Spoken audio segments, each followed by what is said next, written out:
La mañana del 3 de marzo de 2007 amaneció gris sobre la ciudad de Quito. Las nubes bajas cubrían los volcanes que rodean la capital ecuatoriana y una llovizna fina caía sobre las calles empedradas del centro histórico. Julia Ramos, de 23 años, cerró la puerta de su apartamento en el barrio La Mariscal con la misma rutina de siempre. 2 vueltas de llave, una verificación rápida de que llevaba su credencial de la universidad y la cartera con apenas unos pocos dólares para el almuerzo. Llevaba el cabello recogido en una cola alta, su suéter verde oliva favorito y unos jeans desgastados. Era una estudiante de arquitectura en su último año, conocida por su dedicación y por esa sonrisa tímida que aparecía cuando hablaba de sus diseños. Nadie en su círculo cercano imaginaba que esa sería la última vez que la verían en 13 años. Julia caminó hacia la parada del trolebús que la llevaría hasta la universidad. Era un trayecto que había hecho cientos de veces. Saludó con un gesto al dueño de la tienda de la esquina, quien siempre abría a las 6 de la mañana.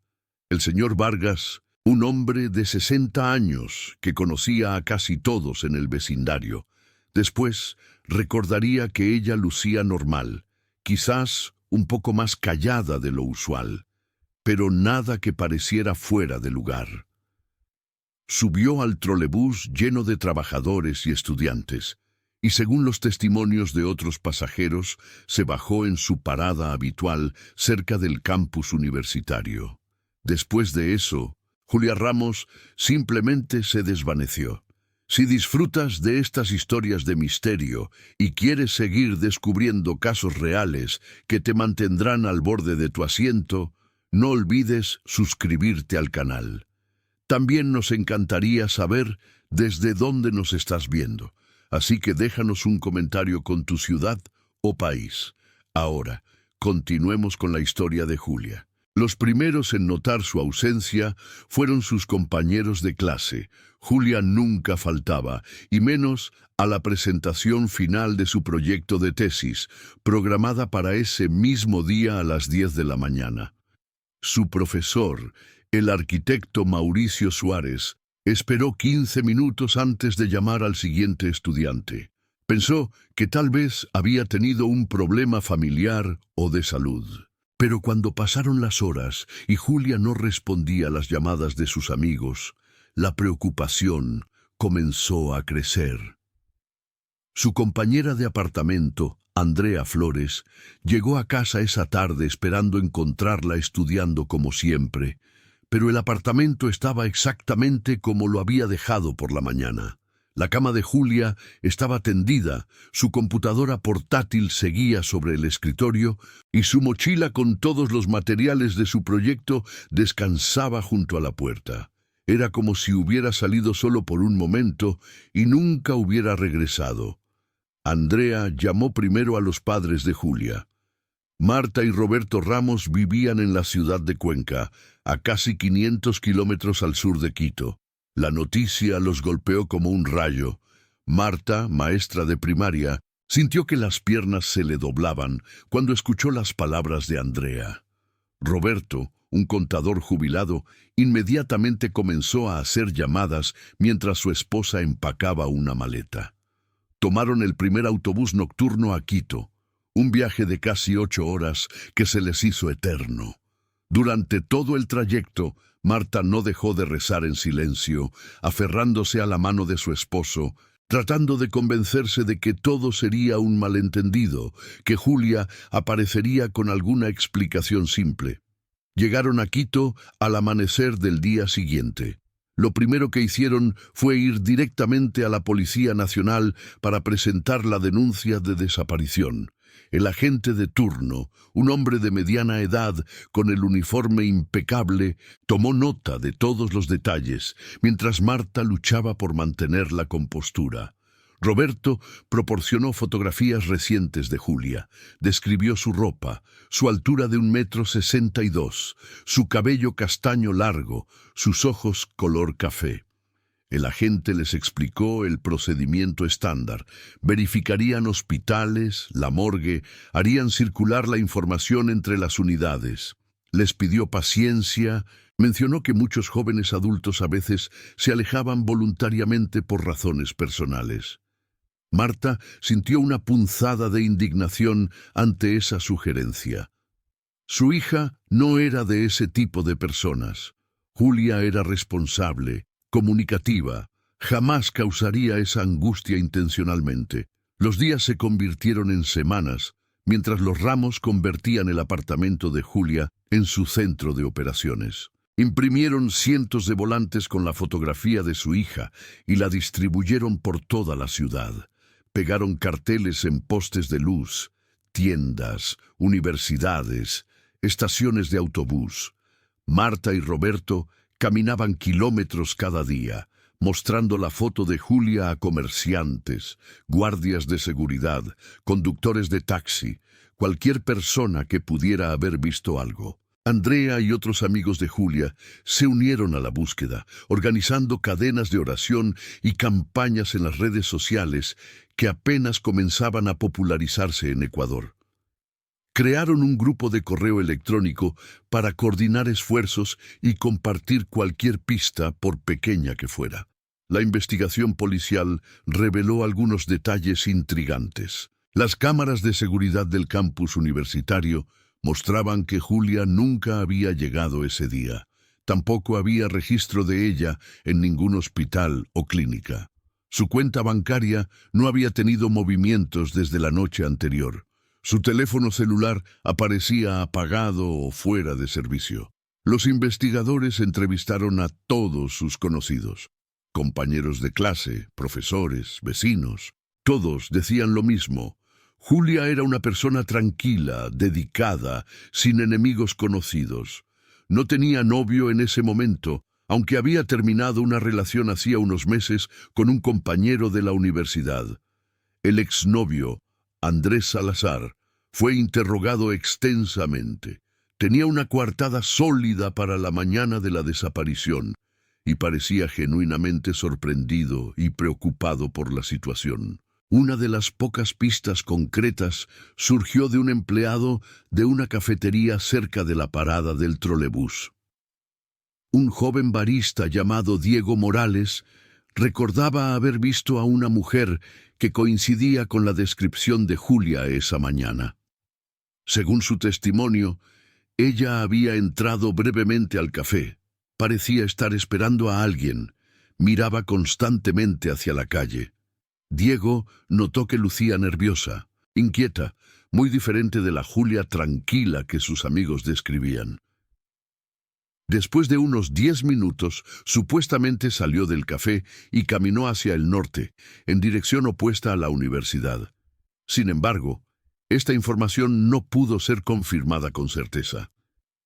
Las cámaras de seguridad del café no funcionaban ese día debido a un corte de energía temporal en el sector. La pista quedó como una posibilidad, pero sin evidencia sólida que la respaldara.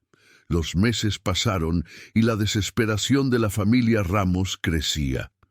Roberto tuvo que regresar a Cuenca por asuntos laborales y de salud, pero Marta se quedó en Quito, negándose a abandonar la búsqueda. Alquiló una pequeña habitación cerca del último lugar donde Julia fue vista y continuó su cruzada diaria. Cada mañana salía con sus volantes. Cada tarde visitaba comisarías para preguntar si había novedades. Los agentes la conocían por nombre, algunos con compasión, otros con la resignación de quienes han visto demasiados casos sin resolver. Andrea, quien inicialmente había sido un gran apoyo, tuvo que mudarse a otra ciudad por trabajo. Antes de irse, le dijo a Marta con lágrimas en los ojos que nunca dejaría de pensar en Julia, que si alguna vez había alguna noticia, la llamara sin importar la hora. El primer aniversario de la desaparición llegó con una sensación de derrota. Los medios de comunicación que inicialmente habían cubierto el caso perdieron interés. Había otras noticias, otras tragedias, otros misterios. El expediente de Julia Ramos se sumó a la pila de casos abiertos en la Fiscalía, revisado ocasionalmente, pero sin avances significativos. Marta organizó una misa en la iglesia del barrio, invitó a todos los que habían ayudado en la búsqueda. Fue un evento emotivo donde amigos y conocidos compartieron recuerdos de Julia, su risa, su pasión por el diseño, su sueño de algún día crear viviendas accesibles para familias de bajos recursos. Pero detrás de esas palabras cálidas había una pregunta sin respuesta que pesaba sobre todos. ¿Qué le había pasado realmente a Julia Ramos? Los Ramos nunca consideraron la posibilidad de organizar un funeral. Para Marta, eso significaría aceptar que su hija estaba muerta, y ella se negaba rotundamente a esa idea. Cada noche, antes de dormir, murmuraba las mismas palabras.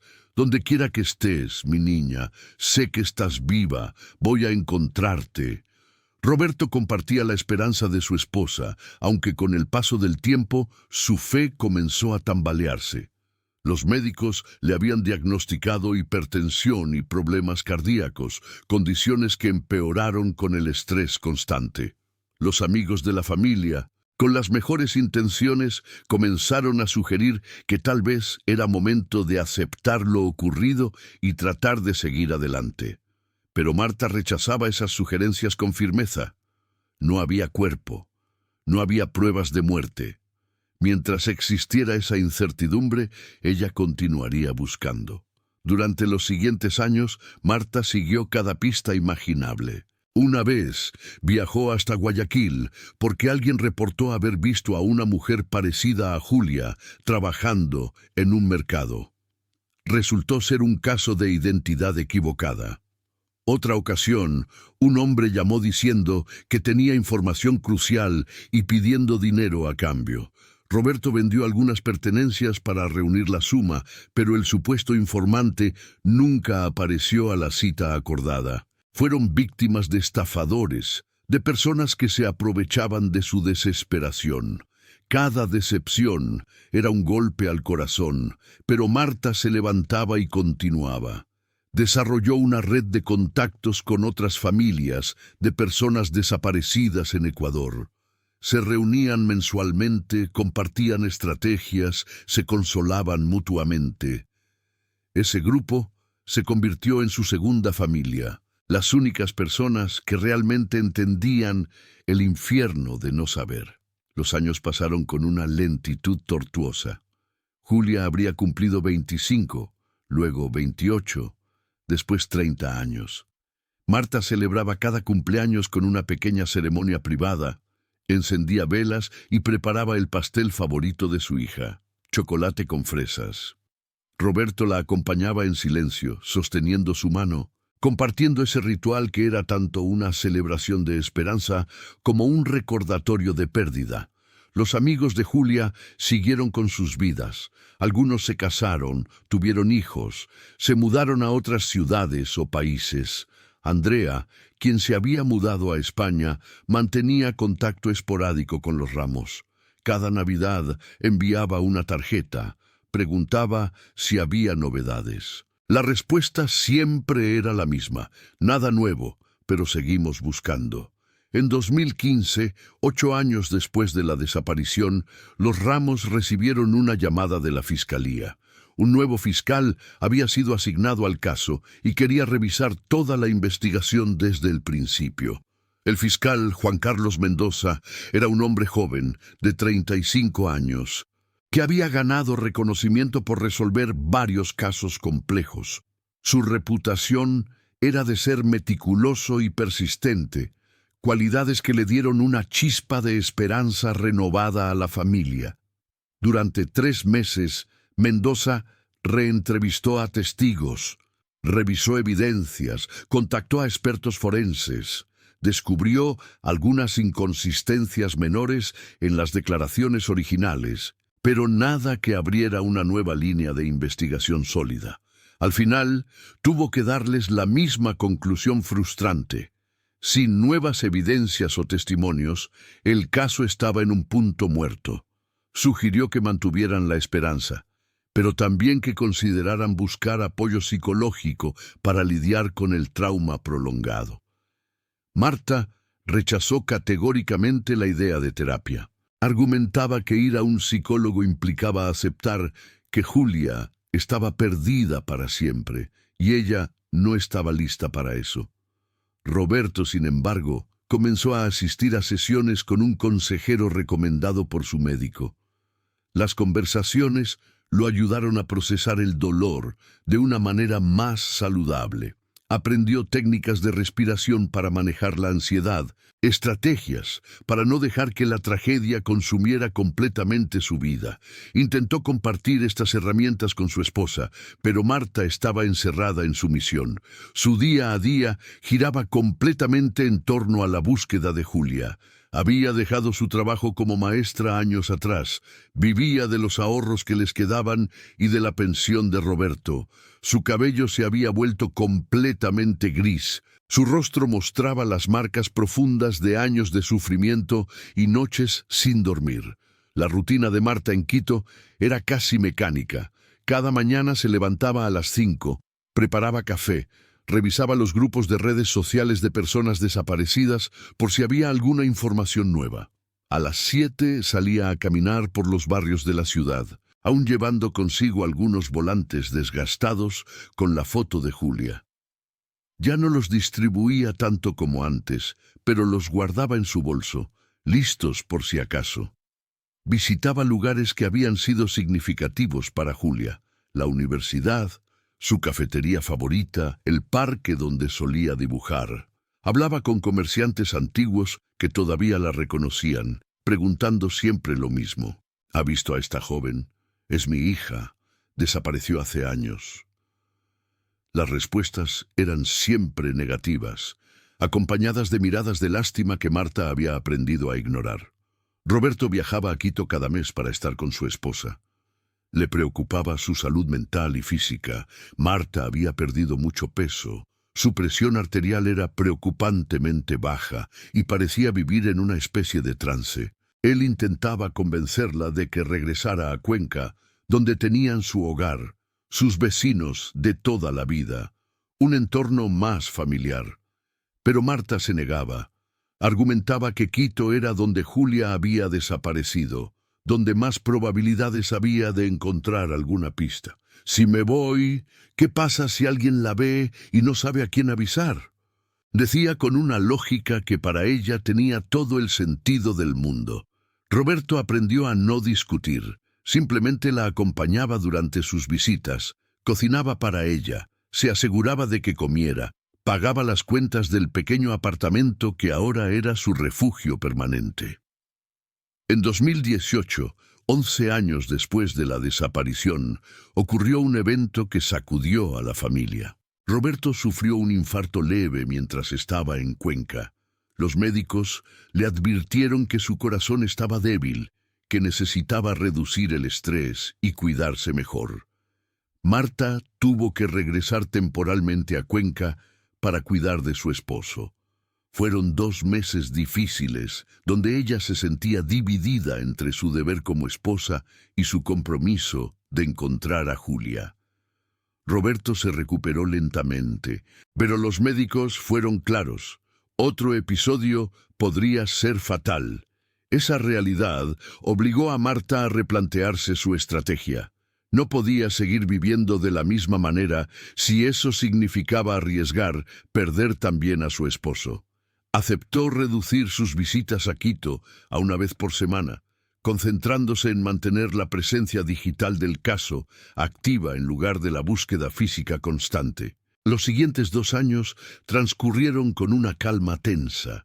Marta se adaptó a una nueva rutina en Cuenca, cuidando de Roberto mientras mantenía vivo el caso de Julia a través de Internet. Había aprendido a usar Facebook y otras plataformas sociales. Publicaba regularmente la foto de Julia con actualizaciones sobre la búsqueda. El grupo de familias de desaparecidos seguía siendo su red de apoyo principal. Celebraban cada pequeña victoria cuando algún miembro encontraba a su ser querido. y se consolaban mutuamente en las pérdidas cuando se encontraban cuerpos o se confirmaban muertes. Marta se había convertido en una especie de figura maternal para los más nuevos en el grupo, compartiendo su experiencia de años navegando el sistema legal y policial. En enero de 2020, cuando Julia habría cumplido 36 años, Marta recibió un mensaje privado en Facebook. Era de una mujer que se identificaba como Patricia Ordóñez, quien decía haber sido compañera de clase de Julia en la universidad. Patricia había emigrado a Estados Unidos poco después de graduarse y acababa de enterarse de la desaparición al buscar viejos amigos en redes sociales. Quedó impactada al ver los posts de Marta. Le escribió un mensaje largo, compartiendo recuerdos cálidos de Julia, expresando su tristeza y ofreciendo cualquier ayuda que pudiera dar desde el extranjero. Marta respondió agradecida, y las dos mujeres establecieron una correspondencia regular.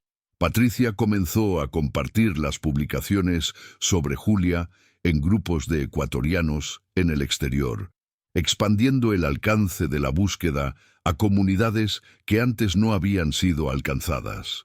Pero fue 2 años después, en marzo de 2020, cuando ocurrió el evento que cambiaría todo. Patricia había regresado a Ecuador para visitar a su familia. Estaba caminando por el centro histórico de Quito cuando algo captó su atención. En la pared de un edificio antiguo había un anuncio publicitario grande, uno de esos carteles que promocionan servicios diversos. Este en particular anunciaba clases de yoga y meditación. En la foto del anuncio aparecía una mujer en posición de loto, de espaldas a la cámara, pero con el rostro de perfil. Patricia se detuvo en seco, sintió que el aire abandonaba sus pulmones. La mujer del anuncio tenía un parecido extraordinario con Julia Ramos. Misma estructura facial, misma forma de la nariz, mismos labios. El cabello era más corto y de un color ligeramente diferente, pero los rasgos eran inconfundibles. Patricia inmediatamente tomó varias fotografías del anuncio con su teléfono. Sus manos temblaban mientras ampliaba las imágenes, tratando de estar segura. Leyó el texto del anuncio. Centro de Bienestar Armonía. Transforma tu vida a través del yoga y la meditación. Instructora certificada con 10 años de experiencia. Había un número de teléfono y una dirección en el sector de Cumbayá, un valle al este de Quito conocido por sus residencias y negocios de clase media alta. Patricia sintió una mezcla de emoción y miedo. ¿Y si estaba equivocada? ¿Y si era solo alguien que se parecía a Julia? Pero la similitud era demasiado grande para ignorarla. Tenía que hacer algo. Llamó inmediatamente a Marta. Eran casi las 8 de la noche. Y Marta estaba preparando la cena cuando su teléfono sonó. Al escuchar la voz agitada de Patricia, pensó lo peor. ¿Qué pasó? ¿Encontraron algo?, preguntó con el corazón acelerado. Patricia le explicó rápidamente lo que había visto. Le envió las fotos por WhatsApp. Marta abrió las imágenes con dedos temblorosos. Al ver la foto de la mujer en el anuncio, sintió que sus piernas se debilitaban. Tuvo que sentarse en una silla de la cocina. Roberto, alarmado por su reacción, se acercó rápidamente. «¿Qué pasa? ¿Qué es?», preguntó. Marta no podía hablar, solo mostró el teléfono. Roberto tomó el dispositivo, miró la imagen y sus ojos se llenaron de lágrimas instantáneamente. Era ella, estaban seguros. Después de 13 años, finalmente había una pista concreta, sólida, algo real que perseguir. Esa noche ninguno de los dos durmió. Marta llamó al fiscal Mendoza, quien había seguido en contacto esporádico a lo largo de los años.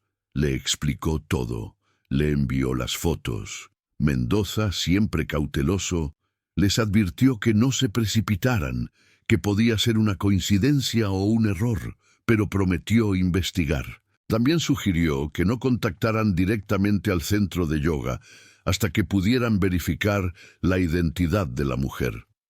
Si realmente era Julia y había razones complejas detrás de su desaparición, un acercamiento directo podría hacerla huir nuevamente. Marta entendió la lógica, pero cada fibra de su ser le gritaba que corriera a esa dirección inmediatamente y abrazara a su hija. Al día siguiente, Mendoza coordinó con un equipo de investigadores. Enviaron a un agente encubierto al centro de yoga, haciéndose pasar por un cliente interesado. El agente reportó que efectivamente había una instructora que coincidía con la descripción, aunque usaba un nombre diferente: Lucía Vera.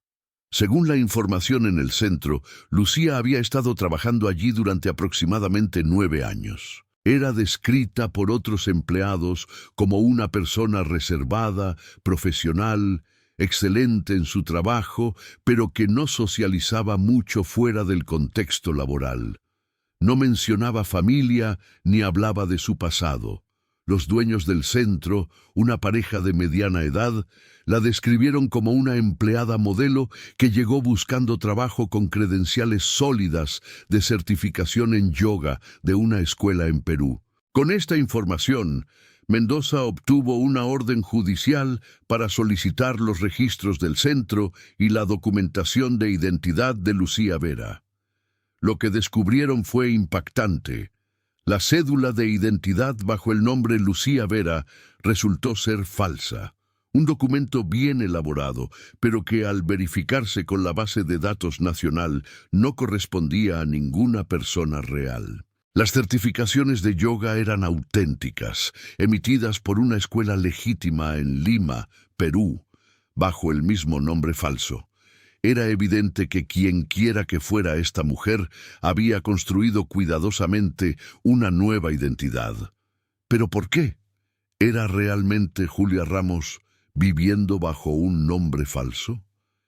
Y si lo era, ¿qué la había llevado a tomar una decisión tan drástica? Mendoza preparó un plan para abordar a Lucía de manera segura y legal. Coordinó con especialistas en psicología para manejar el encuentro de la mejor manera posible, considerando que si era Julia, podría estar sufriendo de amnesia, trauma, o incluso podría haber sido víctima de algún tipo de crimen que la obligó a esconderse. La fecha se fijó para el sábado siguiente, después de su clase matutina de yoga. Marta y Roberto viajarían a Quito y esperarían en las oficinas de la Fiscalía mientras el equipo realizaba el contacto inicial. Era una medida de precaución, pero también una manera de proteger a los padres en caso de que las cosas no fueran como esperaban. El día llegó con una lentitud agonizante. Marta apenas pudo contener su ansiedad durante el viaje en autobús de Cuenca a Quito. Apretaba la mano de Roberto con tanta fuerza que sus nudillos estaban blancos. Habían esperado 13 años por este momento, y ahora que estaba cerca, el miedo a otra decepción era casi paralizante. ¿Y si no era Julia? ¿Y si era solo alguien que se parecía mucho? Pero también había esperanza, esa chispa que Marta había mantenido viva a través de todos los años oscuros. Llegaron a las oficinas de la Fiscalía a las 8 de la mañana. Mendoza los recibió personalmente, les ofreció café, trató de calmarlos. «Hicimos todo bien, ahora solo tenemos que esperar», les dijo con una seguridad que ellos deseaban sentir. A las 10 de la mañana, el equipo se desplazó al Centro de Bienestar Armonía. El lugar era un edificio moderno, con grandes ventanas y una decoración minimalista que transmitía paz. En la recepción había plantas, música suave de fondo y un aroma a lavanda. Una de las agentes femeninas del equipo, haciéndose pasar por cliente, había reservado una sesión privada de yoga con Lucía. Cuando Lucía salió de la sala de práctica para recibir a su supuesta cliente, los agentes que esperaban en el vestíbulo la observaron discretamente. No había duda posible. Era Julia Ramos, un poco mayor, con el cabello más corto y teñido de un castaño más claro, pero definitivamente era ella. La forma de caminar, la ligera inclinación de la cabeza cuando escuchaba, la sonrisa tímida. Todo coincidía. El fiscal Mendoza decidió intervenir personalmente. Se acercó a Lucía con calma, mostrando su credencial. «Señorita, necesito que me acompañe un momento, por favor. Es importante, pero no está en problemas», dijo con voz profesional pero amable. Lucía lo miró confundida. Su rostro mostró alarma inicial. «¿Qué pasa? ¿Hice algo malo?», preguntó. Su voz temblaba ligeramente. Mendoza le explicó que había preguntas sobre su identidad y que necesitaban aclarar algunas cosas. Lucía miró alrededor, como buscando una salida, pero luego pareció resignarse. «Está bien», dijo quedamente. Sabía que algún día esto podría pasar. La llevaron a una sala privada dentro del mismo centro, un espacio que los dueños cedieron para el procedimiento. Allí, con la presencia de una psicóloga forense, comenzaron a hacer las preguntas clave. «¿Cómo se llama realmente?», preguntó Mendoza, directo, pero no agresivo. Lucía permaneció en silencio por un largo momento. Sus ojos se llenaron de lágrimas. Finalmente, con una voz apenas audible, susurró: «Julia. Mi nombre es Julia Ramos». La sala quedó en completo silencio. La psicóloga se acercó, le ofreció un pañuelo. Mendoza sintió una mezcla de alivio y una profunda tristeza.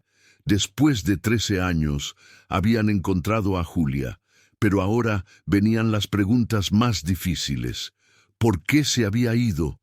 ¿Qué había pasado en estos años?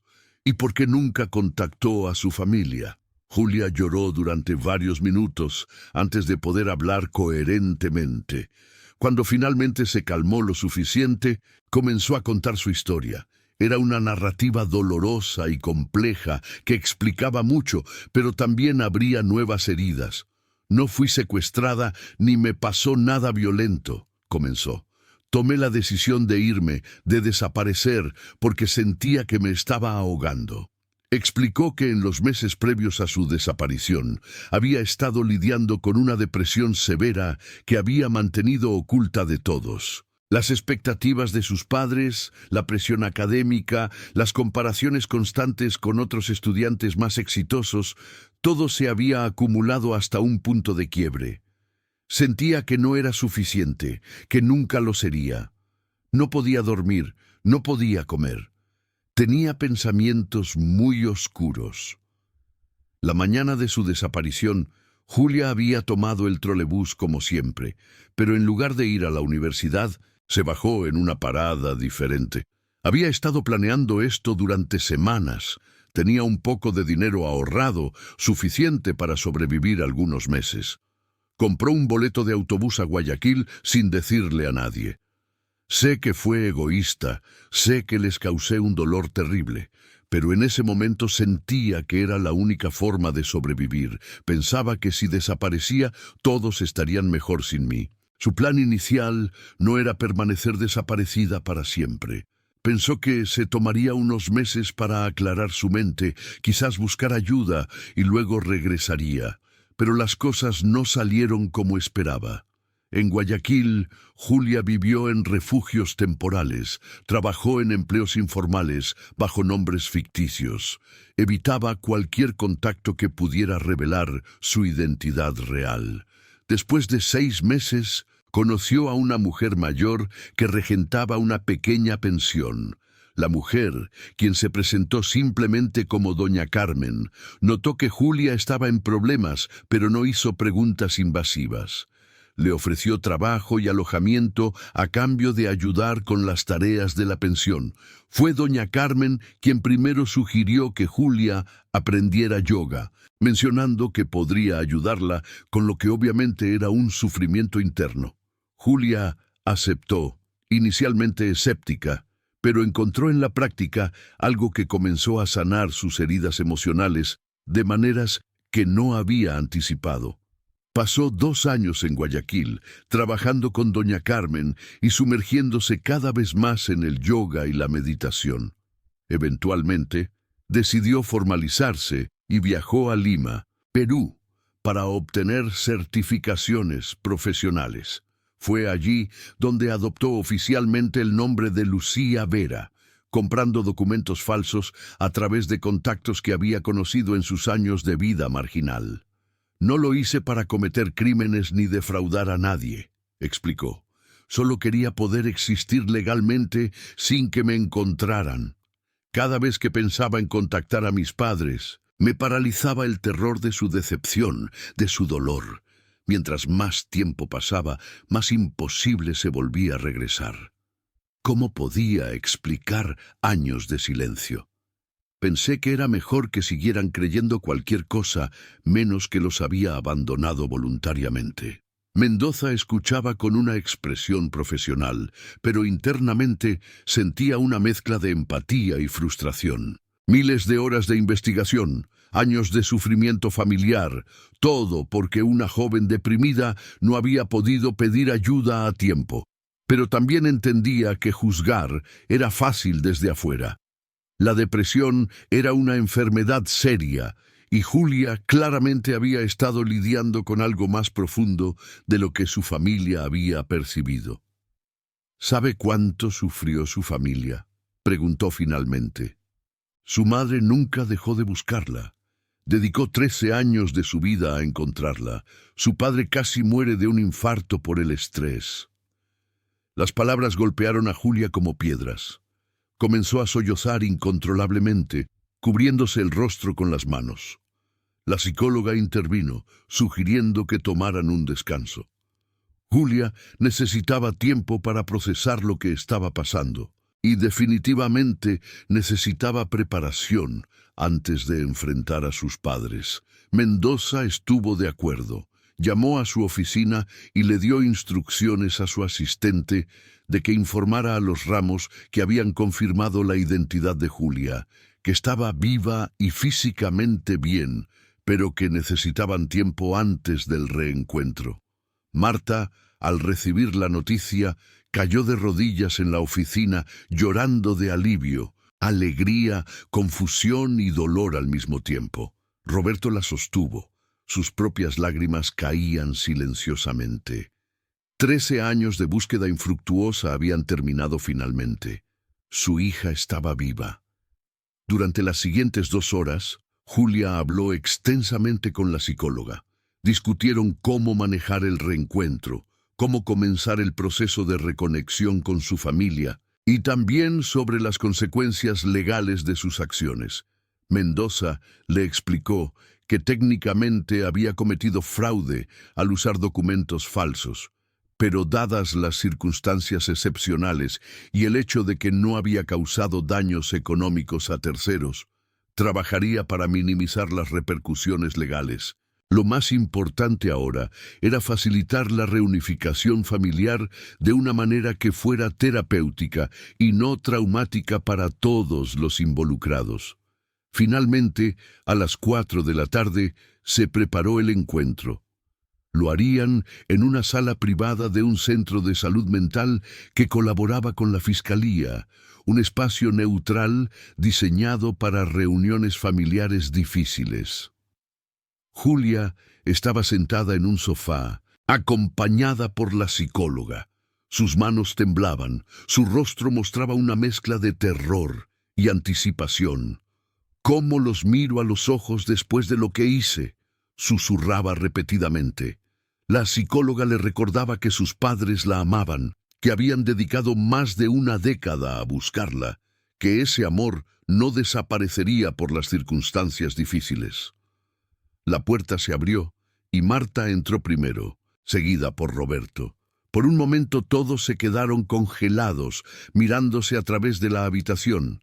13 años se condensaron en ese instante. Marta vio a su niña, ahora una mujer de 36 años, con líneas de vida en su rostro que no había conocido, pero inconfundiblemente su Julia. Roberto vio a la hija que había dado por perdida 1000 veces, ahora real y tangible frente a él. Y Julia vio a sus padres, envejecidos por el dolor que ella había causado, pero con los mismos ojos llenos de amor que recordaba de su infancia. Marta se movió primero. Caminó rápidamente hacia Julia, quien se puso de pie con lágrimas corriendo por su rostro. «Mami, lo siento tanto, lo siento mucho». Era todo lo que Julia podía decir. Marta la abrazó con una fuerza que parecía imposible para su cuerpo delgado. «Estás viva, mi niña, estás viva. Eso es lo único que importa ahora», respondió entre sollozos. Roberto se unió al abrazo. Los tres formaron un círculo de brazos y lágrimas, liberando años de dolor, pérdida y por fin reencuentro. La psicóloga observaba desde un lado, discreta, pero lista para intervenir si era necesario. No lo fue.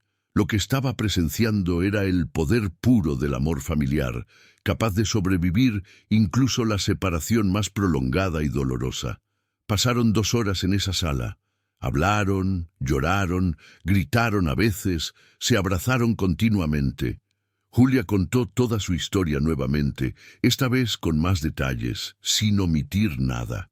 Explicó su depresión, sus miedos, sus razones para desaparecer, y también su crecimiento personal en estos años.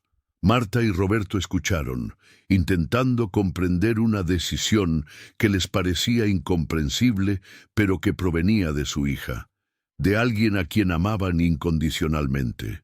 No fue una conversación fácil. Hubo reproches, preguntas difíciles, expresiones de dolor profundo. Marta preguntó una y otra vez cómo Julia había podido dejarlos sufrir tanto.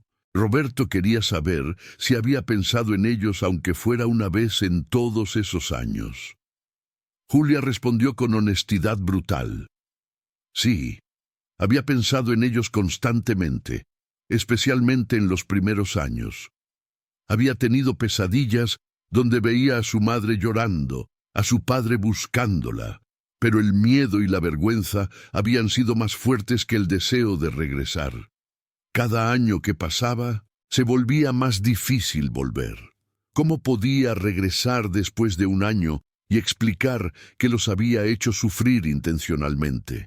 Y después de 2 años, 3, llegó un punto donde sentía que había cruzado un umbral del cual no podía regresar.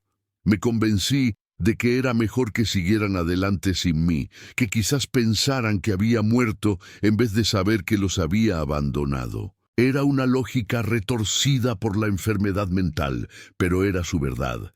Los días siguientes fueron un torbellino de emociones y procedimientos.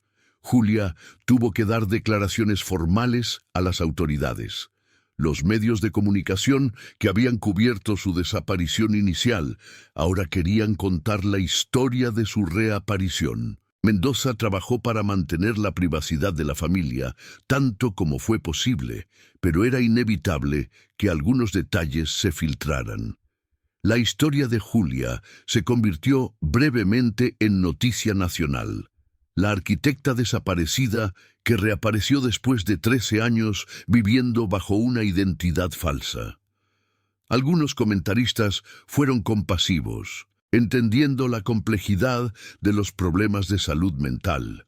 Otros fueron críticos, argumentando que Julia había sido egoísta y cruel con su familia. Julia tuvo que dejar su trabajo en el centro de yoga, al menos temporalmente.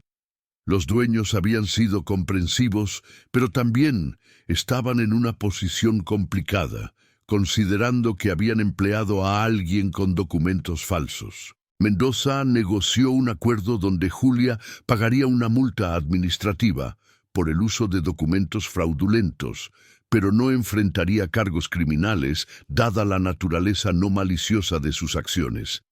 Además, se comprometió a recibir tratamiento psicológico regular para abordar los problemas de depresión que habían desencadenado todo. La transición de Lucía Vera de vuelta a Julia Ramos no fue instantánea ni fácil.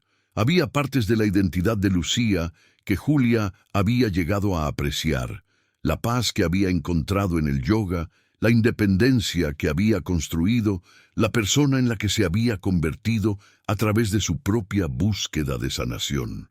No quería simplemente volver a ser la Julia de hace 13 años, la estudiante abrumada que había huido de su propia vida. Necesitaba integrar ambas versiones de sí misma en algo nuevo. Su terapeuta, la doctora Elena Vargas, la ayudó a navegar este proceso complejo de reconstrucción de identidad. La relación con sus padres también requería reconstrucción. Marta y Roberto la amaban incondicionalmente, pero también estaban lidiando con sus propias emociones complejas: alivio mezclado con ira, alegría mezclada con sentimientos de traición. No era algo que pudiera resolverse en días o incluso meses. La terapia familiar se convirtió en una parte regular de sus semanas. Sesiones donde los tres trabajaban en comunicación, en expresar sus sentimientos honestamente, en aprender a perdonar y también en establecer expectativas realistas para el futuro. Julia no podía simplemente volver a Cuenca y retomar la vida donde la había dejado. Tenía 36 años. Había construido una vida independiente, aunque bajo circunstancias anómalas. Necesitaba encontrar un camino que honrara tanto su pasado como la persona en la que se había convertido. Después de 3 meses de intenso trabajo terapéutico, Julia tomó una decisión importante. Quería continuar enseñando yoga. Era algo que genuinamente amaba y que había sido fundamental en su propia sanación.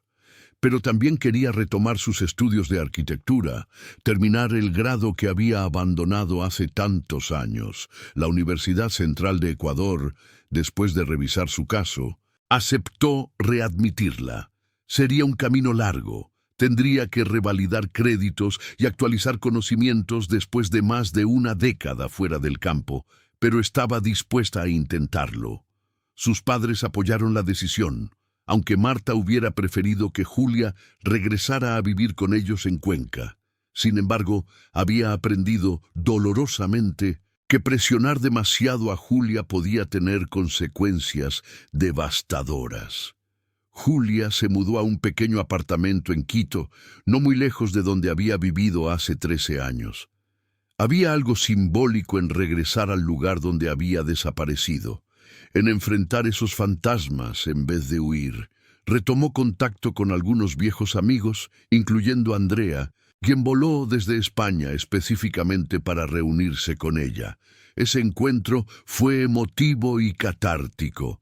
Andrea había cargado con una culpa irracional durante años, preguntándose si había perdido señales, si podría haber hecho algo para prevenir la desaparición.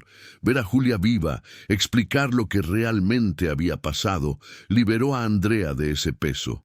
Las dos mujeres lloraron juntas, rieron recordando viejos tiempos y acordaron mantener el contacto regular.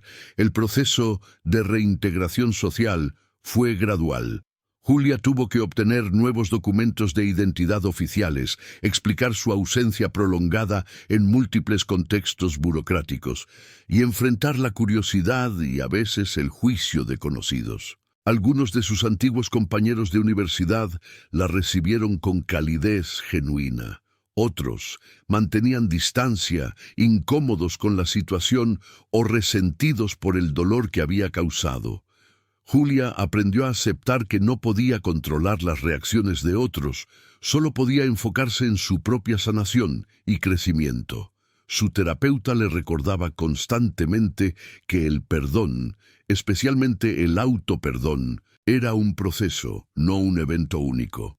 Durante ese primer año después de su reaparición, Julia también tomó una decisión valiente: comenzar a hablar públicamente sobre salud mental.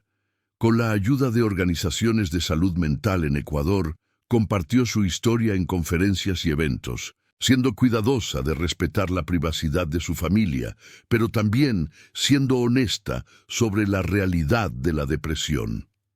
No desaparecer es más fácil que tratar de volver, decía en sus charlas.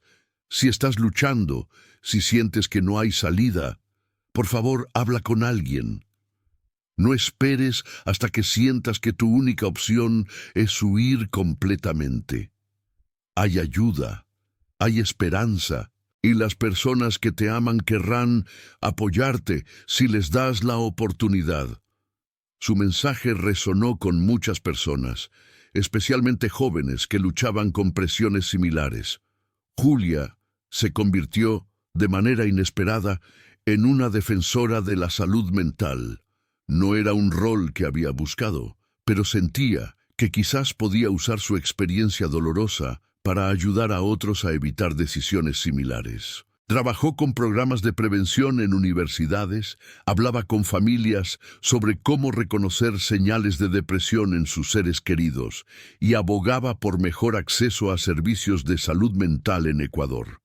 Era su manera de devolver algo, de encontrar significado en los años perdidos. Marta, por su parte, también se involucró en trabajo de apoyo a familias de personas desaparecidas. Su experiencia de 13 años buscando a Julia le había dado una perspectiva única. Se convirtió en mentora para otras madres y padres que estaban al inicio de sus propias búsquedas terribles. Les ofrecía apoyo emocional, consejos prácticos sobre cómo navegar el sistema legal y, lo más importante, esperanza. Nunca dejen de buscar, les decía. Nunca dejen de esperar. Yo encontré a mi hija después de 13 años. Los milagros pueden pasar. Por supuesto, también era honesta sobre la complejidad de la situación, sobre cómo el reencuentro no había sido un final de cuento de hadas, sino el comienzo de un nuevo y difícil proceso. Roberto, quien había estado más en el fondo durante la búsqueda, encontró su propia forma de procesar la experiencia. Comenzó a escribir. Inicialmente solo para sí mismo, un diario donde procesaba sus emociones complejas sobre toda la situación. Pero eventualmente, con el apoyo de Julia y Marta, compiló sus escritos en un libro. 13 años de ausencia, el diario de un padre buscando. Fue publicado por una editorial pequeña en Ecuador. No fue un bestseller masivo, pero encontró un público dedicado entre familias afectadas por desapariciones y profesionales trabajando en estos casos. Roberto donó todas las ganancias a organizaciones que apoyaban búsquedas de personas desaparecidas y servicios de salud mental. 2 años después de la reaparición, Julia finalmente se graduó con su título en arquitectura. Era un logro significativo. No solo académicamente, sino simbólicamente. Estaba cerrando un capítulo que había dejado abierto dramáticamente 13 años atrás. Marta y Roberto asistieron a la ceremonia de graduación, sentados en primera fila, llorando de orgullo, mientras Julia recibía su diploma. Después de la ceremonia, los tres fueron a cenar a un restaurante tranquilo. No hablaron mucho de lo extraordinario de la situación, sino que simplemente disfrutaron de estar juntos, de compartir un momento normal de celebración familiar que habían perdido por tanto tiempo.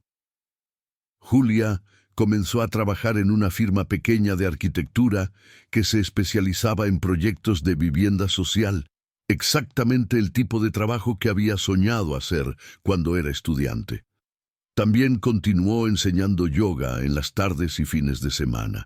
Había encontrado un equilibrio, una manera de integrar todas las partes de sí misma. Ya no era solo Julia Ramos, la estudiante perdida, ni Lucía Vera, la instructora de yoga en escondite. Era simplemente Julia, una mujer compleja, con un pasado complicado, pero con un futuro que estaba construyendo activamente, día a día. La relación con sus padres continuó sanando gradualmente. Establecieron nuevas tradiciones familiares, reconociendo que no podían simplemente volver a como eran las cosas antes. Cada mes, Julia viajaba a Cuenca para pasar el fin de semana con ellos. Cocinaban juntos, veían películas, a veces hablaban sobre el pasado, pero más frecuentemente sobre el presente y el futuro. Marta aprendió a no hacer demasiadas preguntas, a darle espacio a Julia. Roberto aprendió a expresar sus emociones más abiertamente, algo que la terapia le había ayudado a desarrollar. No era perfecto, había días difíciles donde viejas heridas se reabrían, pero había amor genuino y un compromiso mutuo de seguir trabajando en la relación. Patricia, la amiga que había visto el anuncio y desencadenado el reencuentro, se mantuvo en contacto cercano con Julia. Las dos desarrollaron una amistad profunda, unidas por el papel que Patricia había jugado en este capítulo extraordinario.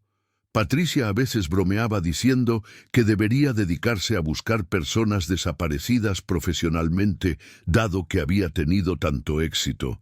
Pero en momentos serios reflexionaba sobre la increíble coincidencia de haber estado en el lugar correcto, en el momento correcto, de haber prestado atención a ese anuncio. Si hubiera estado mirando mi teléfono en vez de la calle, si hubiera pasado por otra ruta, si no te hubiera reconocido, decía, tu vida y la de tu familia serían completamente diferentes. Julia estaba profundamente agradecida y expresaba esa gratitud regularmente. El centro de yoga donde Julia había trabajado como Lucía Vera eventualmente la contrató nuevamente, esta vez bajo su identidad real y con toda la documentación legal apropiada. Los dueños habían seguido su historia en los medios y sentían que merecía una segunda oportunidad. Además, reconocían que era una instructora excepcionalmente talentosa y querida por los clientes. Julia valoró este gesto de confianza y trabajó arduamente para demostrarse digna de él. También inició un programa especial de yoga gratuito para personas lidiando con depresión y ansiedad, usando su propia experiencia para crear un espacio seguro de sanación. A medida que pasaban los años, la historia de Julia gradualmente salió de la atención pública.